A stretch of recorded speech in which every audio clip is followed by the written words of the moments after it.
ఆల్జీబ్రాలో important question ఇది. Like ప్రతి question లో ఏక్యూ ప్లస్ బీక్యూ ప్లస్ ఈక్యూ మైనస్ 3abc అడుగుతాడు, పైన ఏదో ఒక వేరియబుల్ ఇస్తుంటాడు. సో పాత రేట్లో 4 ఫార్ములాస్ చెప్పాను. So AB plus BC plus CA ఇచ్చినప్పుడు సెకండ్ ఫార్ములా యూజ్ చేయమని చెప్పాను. ఫార్ములా కాకుండా ఈ రీల్లో సబ్స్టిట్యూషన్ ఎట్లా చేస్తే వీటి లాజిక్ తో చూద్దాము. రైట్, ఇది substitution method. So A plus B plus C equal to 5, AB plus BC plus CA equal to 10 ఇచ్చిండు. ఏక్యూ ప్లస్ బీక్యూ ప్లస్ ఈక్యూ మైనస్ 3abc ఎంత. మనం సబ్స్టిట్యూషన్ C0 చేద్దాం. C0 చేస్తే ఏమవుతుంది, ఇది పోతుంది అంతే కదా. అప్పుడు B ఇంటూ సి అంటే C0 అయితే ఇది పోతుంది, ఇది పోతుంది. తర్వాత C³ అంటే ఇది పోతుంది, 0తో మల్టిప్లై చేసి ఇది పోతుంది. సో మనం ఫైండ్ చేయాల్సింది ఏంటి, a q plus b q equal to ఎంత. సో వాడు ఏమి ఇచ్చిండు, a plus b equal to 5, right. ఇప్పుడు మనకు కావాల్సింది ఏక్యూ ప్లస్ బీక్యూ ఎంత.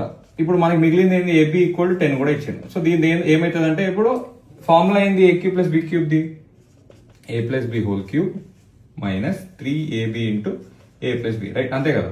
So A plus B whole cube ఎంత, 5 క్యూబ్ మైనస్ 3 ఇంటూ ఏబి ఎంత 10, ఏ ప్లస్ బి ఎంత 5, ఎంత అయింది 125 minus 150 minus 25 is the answer. Like ఈ ఫార్ములాలో ఒకవేళ గుర్తుకు రాకపోతే మన సబ్స్టిట్యూషన్ మెథడ్ కూడా చెప్పు అని కొంతమంది అడిగారు. సో 0 పెట్టుకుని ఏదో ఒక వేరియబుల్ సింపుల్ గా అయిపోతుంది. సో ఇట్లాంటి ప్రాబ్లమ్స్ ఏమొచ్చినా 2 seconds లో అయిపోతుంది.